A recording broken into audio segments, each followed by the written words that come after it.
Welcome back to the 1894 podcast to everyone. You'll notice that slightly glum feeling around the place for various reasons. Um, but yes, welcome back to a podcast dedicated to Bristol City. You know, most games we'll be covering, and there's no difference here. We previewed the Preston and Oxford games. If you want to hear our thoughts before those games, feel free. It's a very different mood around the place between both of us before that game than after this one. And despite, two games, we're undefeated in two games. We There's can say that. still there's still a feeling of something's not quite right here, unfortunately. I've got Matiss alongside with me, which I didn't get right last time, so thank you for correcting me. Yeah, how are you doing, Matiss? How are you feeling? Yeah, a lot of mixed feelings, but I'm okay. I mean, this time last week, all the fans were looking into that opening Saturday game with optimism, very confident. I mean, and then this time now, we've got Tommy Conway who's out, and then just before the Oxford game, there's news of Alex Scott's medical, and now, as we're recording a couple hours ago, confirmed by Fabrizio Romano. So that's when we know. I think it's over. But we'll talk about that later on. But yeah, mixed feelings, happy, sad, confused. But yeah, we move on. Yeah, that's well put. Confused is probably the right word. I'm a bit perplexed by the whole thing, but it is. We are. We have to kind of appreciate that we're not at the top of the food chain in terms of the clubs. We're in the championship. We're kind of mid-table to bottom half championship. Our best players will get plucked up if they impress. So it is what it is, I suppose, in that way. So you can't really, blame Scott or whoever goes and whatnot. We'll talk about it. We'll talk all about it. We'll start off with the Preston game because, well, that was the first game of the season. As you said, a lot of positivity, general feelings of, oh, this is going to be a really, positive start. Hopefully we dispatch Preston. No disrespect to Preston. I thought they were really good on the day, actually. But if we wanted to start the season well, we should have dispatched them. The team news was Max in goal, which we expected. The back four was Campering, Zach Vine, Rob Dickey, and George Tanner, which I think we expected with Ross McCrory not being available. And we all kind of thought Pring over Roberts for this one. It was Jason Knight, Andy Vyman, and Matty James in midfield. Andy Vyman, I didn't expect to start. Up top, it was Harry Cornick on the right, Naki Wells up top, and Sam Bell on the left. So, in terms of team news, obviously, what were your thoughts? What did you expect that? Don't think you did, to be honest. Yeah, like you said, the back four and obviously Max in goal was what I was thinking. And then the midfield. I mean, like in the first podcast we made, like you said, it's interesting to see if Alex Scott would start. And he didn't. It was injury, and I think that is confirmed. It was injury. Yeah, right, injury. And then Cornick, very surprised. I don't know. Pearson just likes giving him a chance, but yeah, I didn't see why he'd do that. And then Naki Wells, it was either him or Conway. I would have preferred Conway up front, but Naki Wells is a very good striker, so I didn't mind that. And then Sam Bell, I mean, with his preseason, I respected that as well, and I thought that was a good choice. But yeah, without Alex Scott in the lineup, in the match day squad, and no Vyman, no Vyman, no Naismith, no McCrory. Yeah, but most of what we expected, but yeah. Yeah, what I thought was interesting was we deployed Vyman in not as a 10 role, but we didn't go 4-2-3-1. We actually went 4-3-3, didn't we? We went with Vyman as an 8, kind of with Jason Knight, and then Matty James kind of moving the spaces between the back four and the midfield between Knight and Vyman. I wasn't expecting that, quite honestly. I thought, well, we need to get Vyman in the box, trying to get him in goal scoring positions. But I think because we deployed him in that 8 role, we lacked so much creativity. Like in the first half, we'll talk about the game now. In the first half, it was awful. lackluster. I mean, nothing. The midfield was empty. I felt like Vyman, like Preston obviously kept like a narrow midfield, and there was just nothing happening, just hoofing the ball up. I mean, Naki Wells, he's a great striker, but he can't do anything. He's not gonna he's gonna win 1 in 100 of those headers against like a Preston side, and just no moving of the fullbacks forward. We didn't attack down the wings. We didn't pass it to like Tanner and George didn't. Tanner and Pring didn't really attack that much down the wings, but yeah. They weren't able to get forward at all, were they? Pring is literally last season really, really good, but his attacking was the main strength. His ability to get down the left was the main strength. He wasn't able to do that. And George, well, you know, we know that George isn't possibly the best at going forward. He'll improve that. He's only young. But that, again, was not there. We weren't able to just get you know, 1-2 fullbacks fly down the wing. We just weren't able to do that. And that's because of Preston really good, to be fair to them. Yeah. Yeah, they were good on the day as well, but no chances in the first half, no shots on target, I don't think, nothing happening. No, Sam Bell, wasn't there? Oh, Sam Bell was shot on target. That chance, Naki was very well there to get on the attack. That was our, he charged that off. I think we know, as Sam Bell knows, he only misses that in 1 of 10 chances, but I think he should have finished it, but then he did come back and well, he didn't hold it against himself, and then he got the goal. But yeah, a very poor first half in general. Then Vyman had to come off in like the 20th minute, around 26th, I think. I think maybe longer than that. Yeah. And that was apparently a heel injury that he had earlier in the week or in pre-season, and then they injected him for some reason, like you said in your video. I mean, I just thought that was a bit strange that they would risk that.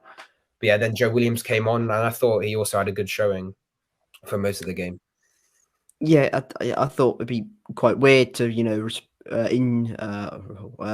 risk your captain in terms of, you know, he's a really versatile player in Andy Vyman. Look, he can play up top, on the wing, 8, 10. So I thought that was really weird. You know, if it's a short-term thing where he's out for a couple of weeks, you know, we can deal without him. We've signed tonight. We have Williams. We have Naismith back, who's back in midweek. So, you know, he wouldn't have been, you know, out for much longer.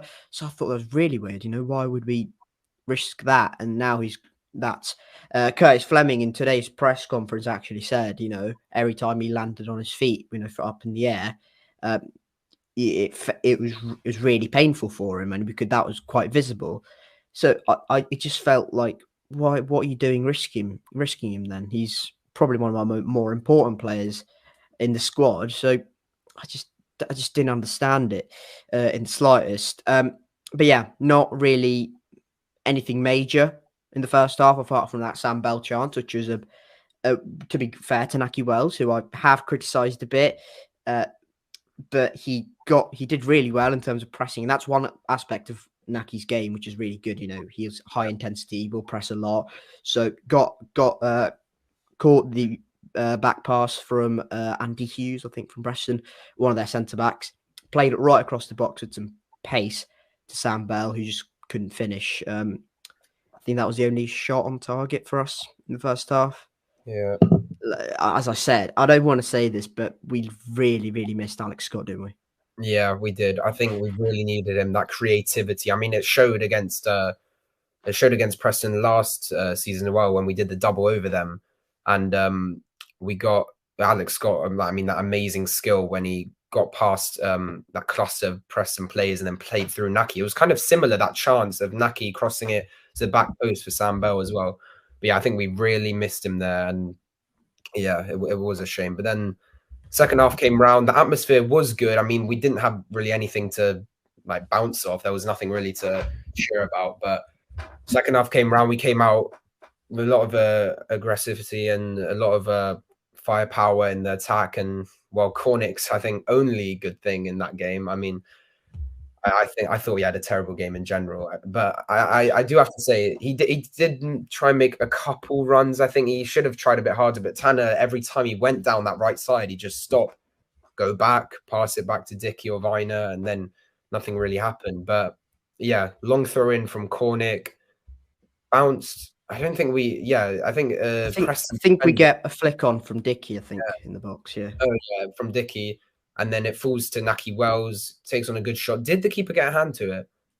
So I'm not. Not from the shot. No, not from Naki Wells, because it was hit quite strongly onto the post, wasn't it? Yeah, hit onto the post, bounce back out. Sam Bell, good position, relatively easy finish, but he dispatched it well and bottom corner. And then the scenes were brilliant. After a poor first half, we were happy with that. But then, yeah, after that goal, it kind of went all downhill again. Okay. Just we'll move away from Preston for a bit, because we are recording on Thursday the 10th, 5 o'clock, and if you check Twitter, Alex Scott has now been confirmed as a FC Bournemouth player. Oh. So we'll move on to that, because that it is is incredibly painful. It was bound to happen. It was always something in the pipeline, and it's now been confirmed. I feel nothing really. I'm gutted. Yeah, I feel absolutely gutted. What are your, literally, it's been 2 minutes. What are your honest reactions from that? I mean, over the summer, I feel like at the end of last season, everyone was like, it's inevitable that he's going to go. Everyone was like making TikToks. Oh, it's his last game. He's gonna go. It's his last time in a red shirt. Last time at Ashton Gate. But then when it came to the summer transfer window and it was a bit quiet, there was like a false sense of hope that maybe he would stay. Maybe after those rejections, it went a bit quiet. And then, well, it all kicked off yesterday against Oxford, just before the game. The news about the medical, and well, it just all went through there. Now, yeah, he's officially confirmed by the club. Undisclosed fee, but we know it's in around we know what the fee is.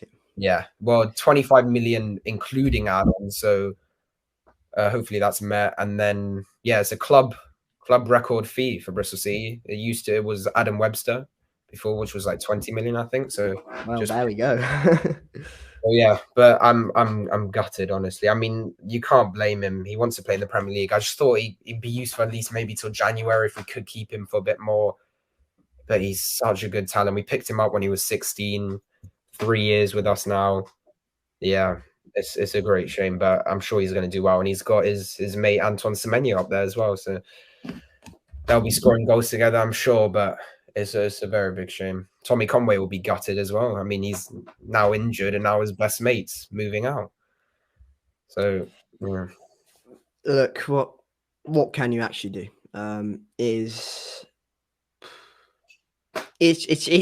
It feels worse than it should, doesn't it? It's mad how football and a player moving has that much of an effect on you, but it does. Yeah, honestly, from here, thank you, Alex Scott. Honestly, some of the best footballing moments as an individual football player I've ever seen. Yeah. Like, I know it's not significant, but that goal against Blackpool at home last season, where he peels off the man, like, it's so visible. He peels off the man, he gets into position, and he rifles it right in the corner. No one on that pitch for us does that. His quality, his technical quality is on another level. He's on another planet when it's compared to some of the players we have in the squad. And that's no disrespect to some of the players we have in our squad, because they're very good as well. Yeah. But, such a massive loss for a lot of money, but it just feels like a death in the family. That's what it feels like. It feels like someone's died. And honestly, I don't want to feel like this for much longer. I don't want us to keep selling our best players and keep coming here, every window and go, oh, we've sold our best player again. I don't want to do that. We've done it again. Well, with Semenyo in January. I mean, he was one of our best players then as well, and I felt horrible with them. But this is really hit deep. And like Pearson said in the interview, like, if we keep selling our best players, we're not gonna really go anywhere. And he was disappointed himself. I think it wasn't really down to him at all. I think he was disappointed with the club's decision and how it was handled, because he was planning, like he said, he was planning to keep Scott as well, and he kind of revolved his plans for the season with him in the squad, but yeah, it's just his technical abilities. I'm so grateful that got to watch that and the special moments that he's made, but I'm sure he'll flourish and maybe we'll see him in an England shirt as well for a World Cup as well in the future. I've just seen Alex Scott in a Bournemouth shirt. I feel a bit sick now. Oh. Jesus Christ. Look, I don't want to come across as salty, but honestly, he probably could have done better than Bournemouth. True. Look, he's a really top talent. He will outgrow Bournemouth, in my opinion. I don't think that's any disrespect to Bournemouth. He is a top player. He will eventually outgrow them. Wait, do you know how many years the contract is? I can check. It won't be. I can check now. I think it'll be 5 years. To be honest, I think in like 2 years, the progress that he's had. I mean, over 3 years ago, he was playing non-league Guernsey football. The progress. I think he'd outgrow Bournemouth in seconds, and in a year or two, he'll be off to a top 6 club. And yeah, I mean, Bournemouth have said long-term deals, so I suspect it's about 5 years. Yeah. Right, I'm not going to cry this episode, so I'm going to move on. Well, we haven't finished talking about Preston, have we? Yeah. We went ahead, as you said, Harry Cornick bullet throw. You know, the greatest footballing goal of all time. I didn't know Harry Cornick had that in him. I know Thomas Callas had it in him, you know, the long throw, but apparently that's been working on in pre-season. Is that going to be a common recurrence if Harry Cornick's going to play? I mean, hopefully, I think that'll be one of the only reasons if he'll start. But yeah, I think in general, like he just didn't have a good game. I think he's just, some people like him. I think Sykes is a lot better and a better option for that right wing position. I don't think he's like outrageously bad, but he just doesn't seem to have that creative flair. I mean, he did get a goal against Oxford. We'll come on to that, but yeah, I'd be preferring Sykes, especially for this Saturday.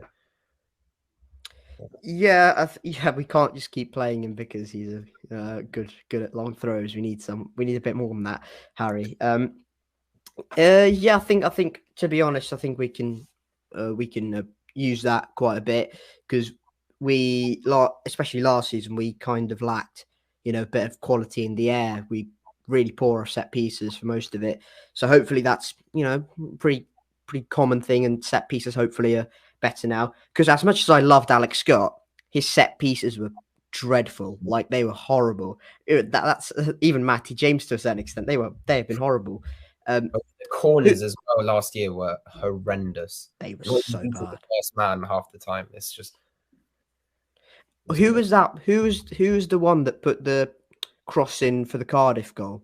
The second one for Rob Atkinson. For Rob Atkinson, I don't know. Oh, it was Cal Naismith, wasn't it? Cal Naismith. I know Naki was for Conway, but get him on set pieces. Get Cal Naismith on set pieces. Talking of Cal Naismith, he came on against Oxford, didn't he? And larruped one in. We won 5-1.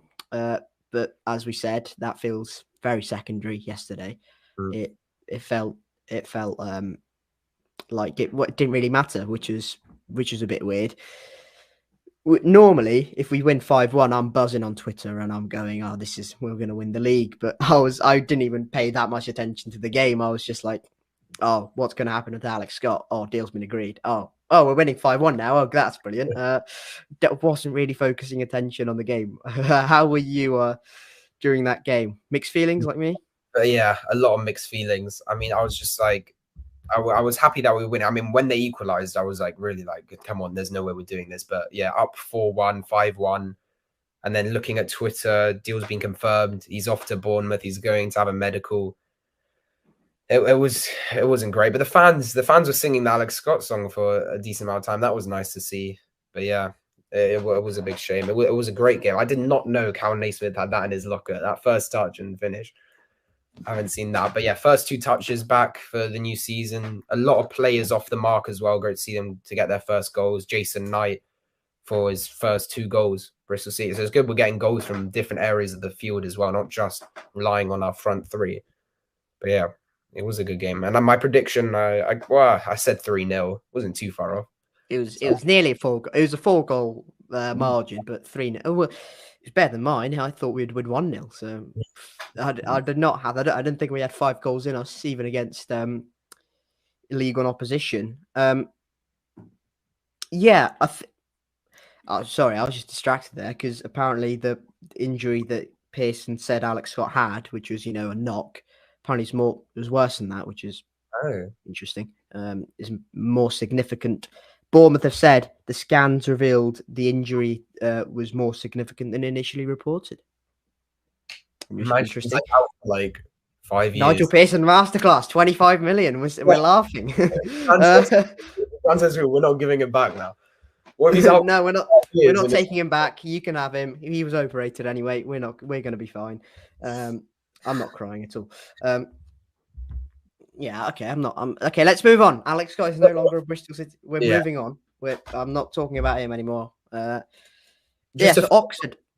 We'll finish off on the Preston game after we scored, just to finish on that. I mean, I thought we were just pretty bad after that. We invited the pressure after we scored that goal, and we created no chance. They were on top of it. I think if anything, they deserve to win the game with their chances. They were a better side than us that day, and they did get the goal in the end, 86th minute. I thought it was poor defending, and it was didn't clear it. Just didn't clear the ball, did we? Or just letting him turn, letting him all that time on the ball. There were calls of a handball, but we should. If we're saying that was a handball of Freuler Jensen, then they should have had a penalty of Zach Viner's block. That incredible block he made. That hit his hand. That was going in the goal as well, and that hit his hand. So, and then the players were I think Dickey put his hand up, then they became distracted, and then bam, goal. I mean, I can't really blame Max O'Leary on that. No, he's blind, doesn't he? Really see much. So, but yeah, it was. I mean, a point in the right direction. It's not a loss. We're still undefeated. I think we would take that. I do want to say O'Leary's distribution. I know it was a windy day, but excuses. Yeah. It was just not really up to our standards at all. It was really poor, and just little passes like Matty James put a curling ball, and just little mistakes like that. We just looked a bit sloppy, I feel like. But Viner, Dickey thought they had a solid game. Other than conceding the goal, I thought Viner again deserved the man of the match. He's great. I really like how he's playing now. Nothing. Him and Dickey look really solid. Even if we conceded a goal and invited a lot of pressure, they two look really quite good with each other. We've got Dickey's, passing and his ability on the ball is really good for this level, and Viner's leadership, and that looks really good. Even against Oxford, who's generally quite good. Yeah, no, I do agree. But yeah, so ended as a 1-1 draw. Frustrating for most fans just because of the optimism going into that game. So yeah, we were disappointed, but it came out as a 1-1, and then we moved on to Wednesday, which was that 5-1 emphatic win with very mixed feelings. But yeah.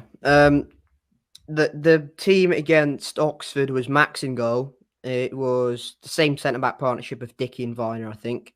It was Hayden Roberts at left back and George Tanner at right back. It was a midfield of, I genuinely can't remember, Jason Knight, Matty James. No, I think Matty James, it was Joe Williams, Jason Knight, and Andy. No. I'll check because we can't remember, so we're unprofessional. But to be honest, we didn't focus much. We didn't really pay attention to the game, and I don't think you can blame us.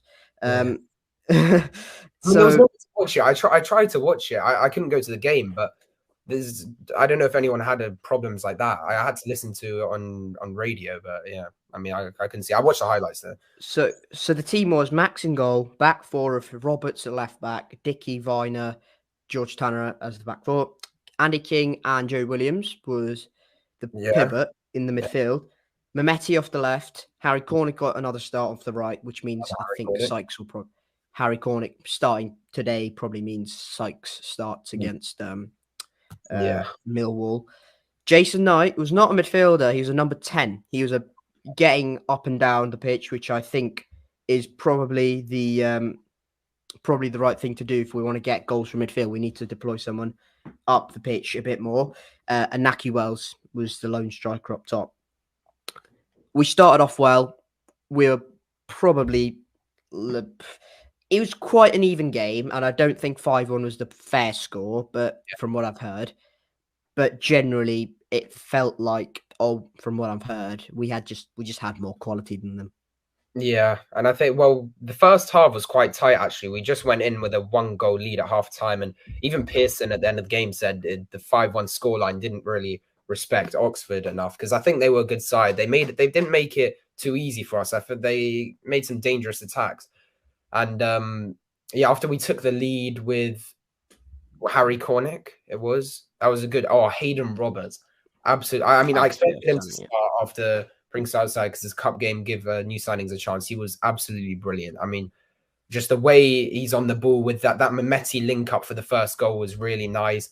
Whipped in a ball, and then Harry Cornick, a great poaching goal there, and put us 1-0 up. I think all our goals were pretty decent. I just think the crosses, it was a bit easy. Some of the defending from Oxford wasn't really like championship quality, up there at all. But it was good to take the lead. They did equalise. Poor from Leary, I think. That slow headering ball, and then he falls. I think he expects the ball to come at his near post, so that's why he stood there, obviously. But then it kind of awkwardly goes to the left of him, and then he's kind of scrambling, and it curves in as well. Yeah. It's not great, but I think we know he's not the greatest shot stopper, and that will concede us a few goals. That will cost us a few goals. We're just hoping he's better at his commanding of the areas compensates for that. The main takeaway from this game, though, for me, was Jason Knight. He was deployed at Derby, at least, in a 8, when he played midfield, an 8 or a 6 sometimes. And then most of the time he played at right wing back. He didn't really get into many goal scoring positions. Derby under Paul Warne, defensive, quite resolute team. So didn't really, get up the pitch to fullbacks and the midfielders and whatnot. But have we discovered someone who, if we deploy him in a forward position as a 10 and get him into the box and get him on the end of chances, have we discovered a potential trait in him which we didn't think he had in him right now? Because he scored 2 goals, got an assist as well. I think that's more than I think that's equal to what he had for the whole of Derby last season. I just checked. He got he made 35 appearances and got 6 goals last season, I'm pretty sure, if that's 6 right. goals? I thought he had 2 goals last season. Maybe that was League One. Maybe that was over his whole time at No, last season he had 2 goals in League One at least. Yeah, maybe in all competitions he got 6, but already on his second start for the club, 3 goal contributions. It's good to see, and I like how like I said earlier, getting goals from different positions was really nice, and he looked really good, and so did Mehmeti. I think Mehmeti looked a bit more dangerous. I mean, even though it was against an easier side, when he's on the ball, you don't know what's going to happen. He put in some good balls, so yeah, I still start Bell over him, I think, but he's a great super sub, and he's still got a lot of room for improvement, and he's going to be a good player, I think. Yeah, main takeaways, I'd say, don't get too carried away because Oxford weren't that good, and 2, we shouldn't have won that game 5-1, realistically. It was a tighter game than that, and Oxford had a good few chances, to be fair to them. But yeah, we'll face either QPR or Norwich in the next round. We don't know yet because they still have to play next week. So yeah, that's just about it for that one, for Oxford. The final big thing we have to talk about here is Tommy Conway's injury. Now, 3 months is, again, the reported kind of thing. It's kind of weird because no one in the press conferences I've heard has talked about it, but it's been confirmed by Tommy Conway himself. And the reported time period is about 3 months. So that takes us to around Christmas time, give or take a few games after that. Obviously, massive loss. And I think that kind of was a domino effect, that Conway injury. If that hadn't happened, if once Conway got injured, I think that domino effect kind of fell onto the Alex Scott sale because that may have kind of forced us to get a lower fee for him and then quickly reinvest it back into the squad, and maybe that indicates a striker's on the list of what we need. We have been linked with one player since Alex Scott sale's gone through. We'll talk about that at the end. Yeah, have you heard it? I haven't. No, actually. It's very recent. I'll tell you about it. In the last 10 minutes, because it's just got confirmed. We'll talk about him at the end. But yeah, generally, Tommy Conway injury. What are your thoughts? Yeah, it is a big blow. Obviously, I mean, it was going to look like a big season from him. He had his breakout last season. We were expecting a lot of goals, another good season from Tommy Conway, and we got. I'm interested to see the details on the injury actually, if it's the same leg, and because it's a different leg. Oh, different leg. Okay, interesting. So yeah, he got the same type of injury in January, out for 15 games, I think. So see how long he's out for this game. I saw him. He was there at the game last night. I saw him in like the behind the scenes. He was there. Yeah, it's a big disappointment. It's a shame. And I think, well, like you said, I think we're going to make another signing. Looking for I think we need improvements in the whole field, to be honest. Goalkeeper, I don't think we can live with just Max O'Leary. Defense as well. We don't really have many backups. Now with Alex Scott's loss, I don't think we can replace him with anyone really. I mean, there's no one really like him and what we can get. Well, the player linked is kind of, it's not really the attacking midfielder, but he's kind of a box to box midfielder. But just on Conway, this is, as you said, probably going to be his season of really kicking on. And from a purely Bristol City financial sense, this is a season where his price was, going to rocket up, and we were going to get, I don't know, if we sold him at the end, if we'd have got like 15 million for him. It's a massive, massive blow for us. Hopefully he comes back and, it isn't massively affected. And, if with the right service, please recruit in that position, Bristol City. If with the right service, he probably scores, I'd say, about 10 goals till the end, which is reasonable return, I'd say. But that just means his progression or his, move in higher up is just delayed for another year. And I don't mind that, honestly. If we get another good season from Tommy Conway, I don't mind that at all. We would say that. But yeah, that's it for... Yeah, go on. Just to comment on the injuries, I think it's quite interesting how there's a lot of reoccurring injuries within the squad as well. I mean, Benarous's ACL, I mean, I know that that's very unlucky, but I feel like just the recovery, maybe it shows something. I think, Tommy Conway, I know it's a different leg, but the hamstring again, Vyman, well, I know that we put him out there with the injection, but I feel like we need to be a bit more careful with our recovery, and hopefully when Tommy Conway comes back, he'll be fit. And Benarouz, I know that they're being very, very slow and careful with him, because 2 ACLs for most players is career-ending injuries. But no, they should be back around December as well. Atkinson, October, November, maybe. That soon, really? I think I remember seeing something like that. They might maybe a bit soon, just to because it's an ACL. Maybe I'd push that. But that Atkinson injury was because of a challenge from a Sunderland player, not because he did it on his own. So I can't really blame him for that either. No. And then Ross McCrory. Wait, what was there any details on his injury? No, it's bacterial infection, and that's not been recovered yet. No, it's so stupid. Honestly, I hate the football club sometimes, because some of the injuries which you come out with, you just go, how the hell did we manage that? After one game, we lost Alex Scott, we lost Tommy Conway, we lost Cal Naismith, Ross McCrory, Atkinson, Benarouz. That's 6, mainstay players. Vyman. 7 players. There we go. Ridiculous. Anything to add? On Preston, Conway, Oxford? No, I think we're going to move on from that. I think Alex Scott, it will hurt us. It will hurt us, but we're going to move on from that. He's not our player anymore, and we obviously wish him the very best for his future. And now we just have to concentrate on trying to find a replacement, maybe at a striker position. And we just have to move on with the season, really. We got 45 more games to go. Long road ahead. Still like 6 first team injuries around that.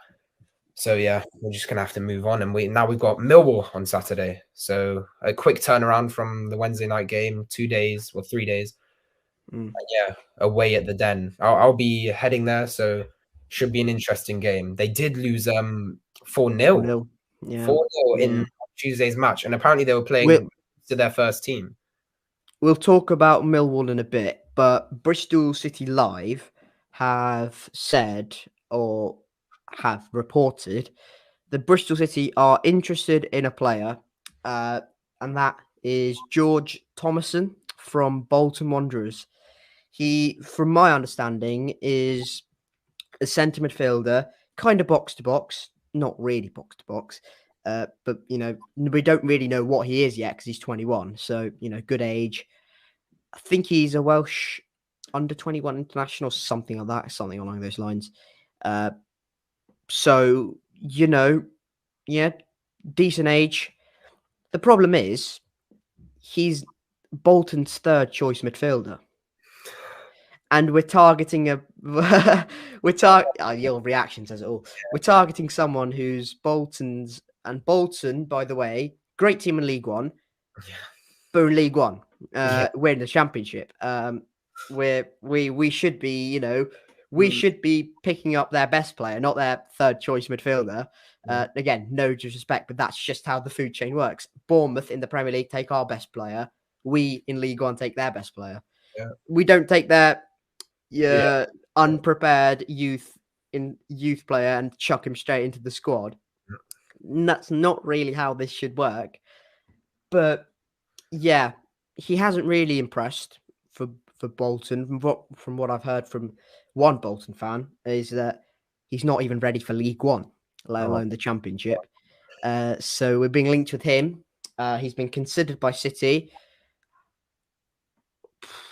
Yeah. What are your thoughts? I mean, we'll just see how that unfolds, really. I mean, third choice does not give me a great sense of optimism. If we're just going to throw him into the first team and then hope, this is the new Alex Scott, do exactly what he did. And I mean, but from what you've said, I mean, it's not great. We need to find someone of good quality. But like Pearson said, we can't splash out that much because our wage budget is to the limit. And Scott wasn't even on that high of a No, because he signed his contract in 2021, didn't he? Up until 2025. And that was the long-term thing, get him into the first team. And his wage wasn't really that much, no. So we can probably fit in one player, maximum 2 if we're lucky, I guess. But yeah, we'll just have to see. I'd like to see a midfielder or a striker. If both, then that'll be great. But we'll see. Oh, I hate this football club sometimes. Why do we do this to ourselves? God. Yeah, so let us know your thoughts on Bristol City being linked with Bolton's third choice. I reiterate, third choice midfielder. He doesn't even get into the starting 11 half the time. He's in their playoff campaign. He was on the bench for their second leg at Barnsley and didn't even start in their first game against Lincoln, I think. So where he's not even, being blooded into their first team yet. He's being, on the bench, kind of 67, bringing him on. So he's not even like that highly rated at Bolton either. One Bolton midfielder I'd absolutely love is Aaron Morley, but we're not really linked with him, so I won't talk about him. Yeah, so that's lovely. That's why I didn't say the name straight away, Matiss. You see, I wanted to save the disappointment till the end of the show, because if I'd said the name straight away and I'd went, well, he's Bolton's third choice midfielder and he's not very good and he's not that good and it's not really highly rated, you would have gone, well, that's another thing to be angry about for the rest of the show. So, yeah, so many things. Oh, I've just seen another. I'm not going to talk about Alex Scott now. What's happening now? They just posted another picture of him in a Bournemouth shirt, and I'm just getting sick. So, main takeaways from this show is that we're not very good at playing football. We sell our best players all the time. We're not going to reinvest that. We're not going to reinvest that money. The world is falling apart. Climate change is on the rise. Nigel Pearson's getting angry. Yeah. Although the chippy down from my street is pretty good, so I'd recommend that if you live in Bristol. That's the only good thing about life at this moment. That's that. And we beat Oxford in League One team 5-1, so I think we should be. We're winning the league. We're winning the league. I'm dropping this mic if I can. We're winning the league. Oh, why do we do this to ourselves? Every season we go before the season a week or so. We go. We're keeping our best players. We're challenging for the playoffs. And 1 week in, we've lost half our best players, and we've sold our best player to Bournemouth, and we're not even reinvesting that money. I hate ourselves. Oh God. Well then. So we move on. It's against Millwall, and like I said earlier, they did beat Middlesbrough, which was a big win away from home because their away form is usually quite poor. So that was impressive from the Lions, who do have Joe Bryan as well, which is don't get me started on him. Oh God, more negatives. More negatives. Yeah, another target we missed out on. Yeah, there we go. But yeah, they played basically their whole first team on Tuesday night against Reading, who are now a League One side. So a big 4-0 loss at home as well. So that's given me a bit more optimism. I don't see us really playing amazingly, but if we can play more like how we did on Wednesday, then it could be a good game. But yeah, down to the Den. I'll be heading down. There are train cancellations, so it won't be easy for many Bristol City fans, but should be a good game. What are your thoughts and more than your predictions as well? Well, look, Millwall. The main thing at Millwall is that this is going to be their anniversary or commemoration of unfortunately John Barrelson, who unfortunately passed away a couple of weeks ago. So that's going to be a very emotional game for them, and my full respects to Millwall and to the Barrelson family, because I know he was absolutely brilliant for them when he's come into to Millwall. He's solidified them, and he's been absolutely brilliant for Millwall. So it's going to be a very emotional day for Millwall, and I think that'll motivate them, and we'll have to deal with that somehow. How we deal with that, I don't know, because I don't want to keep going on about it. We've just lost our best player. So how are we going to cope with Millwall, who are a very good team as well, by the way? They're really good. They're really structured and organised, and have now have Zian Fleming and Kevin Nisbet up top, who are really good and lethal up top. And how are we going to cope with that and the emotional pressure? I don't know. That's why I'm not very negative. I'm not very positive on this, despite winning 5-1 against Oxford, which I think will breed confidence within the group. And I think they'll kind of go, oh yeah, we do have it in us. We can score goals. We can win games. I think that'll breed confidence. I think it'll be a tight game, but eventually I think they'll just have enough quality over us, and I don't think we're very settled as a team right now. So in my prediction, I'm going 3-1 Millwall. I'm sorry. Okay. I think we're in for a rough ride, unfortunately. I think they're a good side, and we've just kind of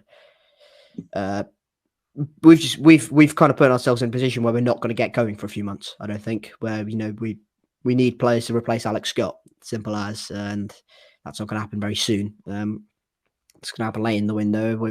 We're massively short on quality, so yeah, I think we'll struggle at the Den. What are your thoughts?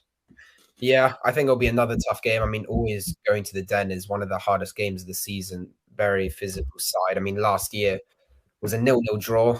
Yeah, Andy Weimann missed a massive chance, but that was the start of the good run, though, wasn't it? 12 games. That was the start. Everyone was like, well, we were on a terrible streak, not doing well, but that was the start of that 13 game unbeaten streak up until that Man City FA Cup game.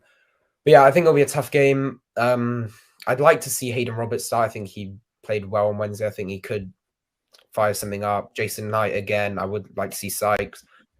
Well, our striker, we only really have one option, so I guess Akiwell's hopefully has a good game. But yeah, I don't think we'll win. And I won't go as bad as 3-1. I think there'll be a lot of goals. We were confident we can score goals, but their attacking force is obviously great as well. So I'm going to go with a 3-2 loss, unfortunately. But I think it'll be a close game, but we won't get enough out of it. Brilliant. What a positive podcast. I'm loving this so far. First podcast, we were like, oh, we were up here. We're like, oh yeah, we're winning everything. We're winning the FA Cup, winning the Carabao Cup. Oxford, 7 past them, lads. Preston, who are they? 5 past them. Top of the league, Invincibles, 100 plus points, 100 goals. And now we've just gone. We'll be lucky to stay out the relegation battle at this point. Yeah, it is a.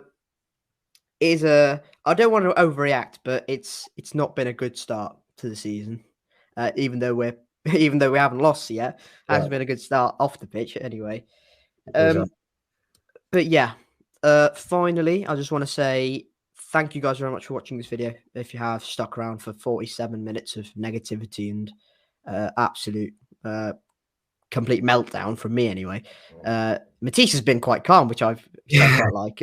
You're just like we're fine, and I'm just going we're going down and whatnot. But yeah, thank you guys for sticking around. If you have enjoyed it, hit the like. Why not? You've stuck around for this long. Might as well drop us a like and subscribe to the AH Robin Talk. My channel. That's interesting.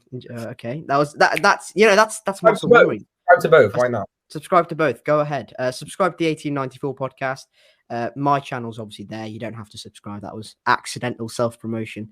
My Instagram as well, all Bristol Talk. Where you can find posts and everything there. But yeah, hopefully we'll be joined by Dan, the third member of the podcast soon. I think he might be available for after the Millwall game, but we'll see. So that should be interesting. Some more thoughts and opinions on the game. But yeah, thanks for watching. It's been a interesting last 7 days. Yeah, it's been interesting, and when he says interesting, he means painful. Really, it's been painful. But yes, thank you guys very much for watching. Keep safe, and I'll catch you all later. Matiss, say goodbye. Yeah, goodbye, guys. Thanks for watching.